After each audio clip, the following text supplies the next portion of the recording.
Dumako naman tayo sa isang proyekto na layong pagtibayin ang ugnayan ng Pilipinas sa ibang bansa sa pamamagitan ng sining at exhibit. Kasama natin here live sa studios si Miss Christine Lim and Sir Numero Gonzales Lim or Sir Uno. Welcome po sa Rise and Shine Pilipinas. Well, good morning. Good morning. All right, Sir Uno, Bridging Horizons. Very interesting yung name ng exhibit na ito. Tell us more about this. It's just like a bridging dimension or skyline through culture and arts. It's just to promote Navy in international communities like different embassies. It's just parang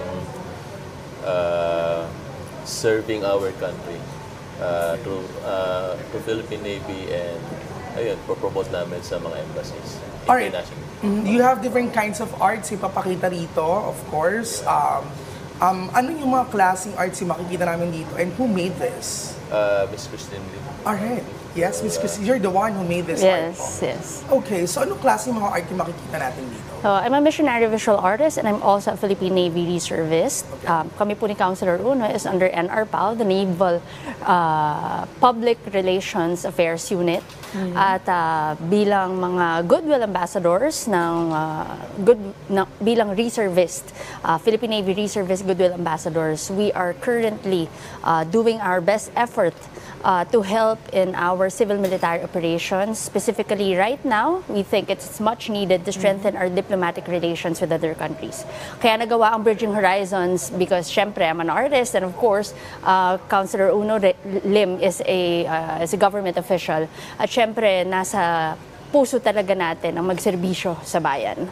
And I believe as an artist and at syempre si Councilor Uno as a public servant, it is our social responsibility na to make sure na gamitin namin yung mga kakayanan namin bilang reservist sa Philippine Navy to serve our country sa kung ano yung kailangan natin ngayon. At syempre, ang kinakailangan natin ngayon, is to strengthen our diplomatic relations with other countries. And ginagawa namin ito through cross-cultural exchanges and hopefully yung pag-gift namin ng mga paintings at mga artworks ko po sa iba't ibang mga nations, sa mga dignitaries, ambassadors, and head of states ng iba't ibang mga countries will be a platform for our multilateral and bilateral talks with them. At syempre, makakatulong ito sa ating Philippine Navy.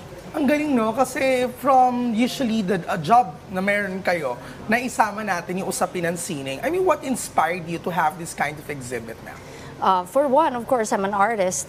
And naniniwala ako na ang sining, it can bridge horizons kasi hindi siya limited ng language. It's a universal language and it speaks magnitude talaga when you share that to other nations. At syempre, ang sining, kumakatawan yan ng ating identity, ng ating culture, ng ating heritage. And what better way to promote our diplomatic relations with other countries kundi educate natin sila tungkol sa kung sino tayo bilang mga Pilipino. Okay, I also understand that you guys have done this exhibit kasama ang ilan sa mga indigenous people. Diba? So, kumbaga parang talaga napapakita natin yung pagka-Pilipino rito. Siguro maganda rin na ma-invite din natin ating mga kababayan na patuloy na sumuporta sa mga activities sa Philippine Navy, like for example this one. Yes, so yun nga sir, nabanggit niyo po na we are promoting also our IPs through Bridging Horizons dahil isa sa mga series ng artworks na ginawa ko po dito ay yung amak, which is made of yung pinaka-primitive form ng bahag natin. Ito po ay galing sa bark ng puno na ginagamit ng mga ancestors natin bilang kasuotan before they were influenced by other cultures na maghabi. At etong mga artworks na ito ay ibibigay natin as regalo sa iba't ibang mga leaders ng iba't ibang mga bansa because we believe what better way to promote our culture than to give them a tangible reminder of who they are. And who they are is who we are as Filipinos. At inimbitahan po namin ang lahat na suportahan po ang Philippine Navy. And as reservist, syempre, naniniwala po kami na ang pagmamahal sa bayan ay hindi po optional. Kung mahal po natin ang mga mga pamilya natin, kung mahal po natin ang ating bansa, hinihikayat po namin kayo na sumama sa Philippine Navy. Hindi lang naman po pakikipagbakbakan ang trabaho ng isang sundalo, but more than anything, we are here to keep and promote peace. And sana po, makasama po namin kayo sa adhikain, sa pagpapatuloy ng adhikain po na ito. Diba? Sa dami ng adhikain, meron pa sa usapinan sining, no? Napakahalaga talaga nito. Para syempre mabalance din natin. No? Pero Sir Uno, sino-sino ba yung naging bahagi na exhibit na ito? At paano sila nakatulong sa pagsasakatubalan nito? Well, it started with the courtesy call of Major General Quizon to Manila City Hall with Mayor Hani Lacuna. And during that time, we discussed about the possible projects of the Philippine Navy with the city government of Manila. So initially, the Philippine Navy wants to initiate a project cleaning the esteros of the city. But eventually, after a long discussion with General Quizon and other representatives ng Philippine Navy, nagkaroon ng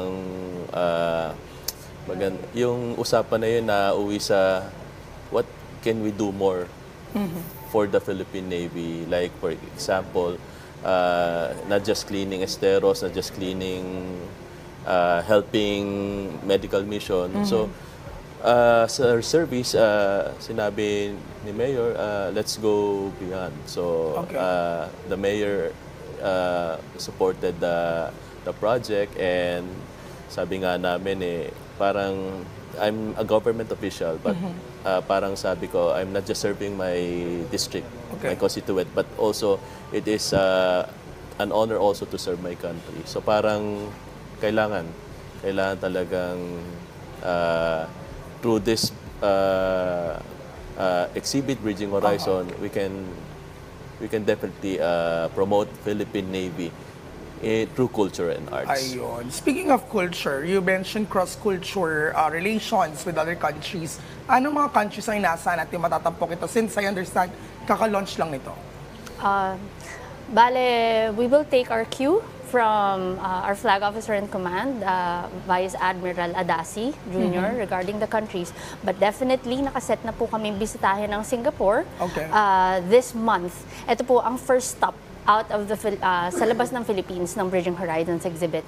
At do we have number of countries na inaasahan natin dadalawin? Now, probably Southeast Asian Southeast nations. Asia. So And then more since sila yung mga to- neighboring countries natin, and some ambassadors of probably Singapore, Indonesia, Malaysia. Okay. Yun, na-expect na rin Alright. itong turnover na painting. And it's a 5-year-long project, so we would like to visit as many countries as we can. Ayun. Pero patuloy po tayo, syempre mga kababayan, sa pagsuporta sa mga adhikain. At syempre, kung pwede makasali din dito sa Philippine Navy, bisitahin lamang ang kanilang Facebook page na Philippine Navy. Philippine Navy. Ayan. Alright, thank you so much sa pagsama sa amin ngayong umaga at pagbabahagi sa amin na napakagandang proyekto ninyo. Sobrang dami talagang pwedeng gawin at ma-achieve sa pamagitan ng sining. Muli po atin nakasama sina Ma'am Christine Lim at Sir Unili. Maraming salamat po.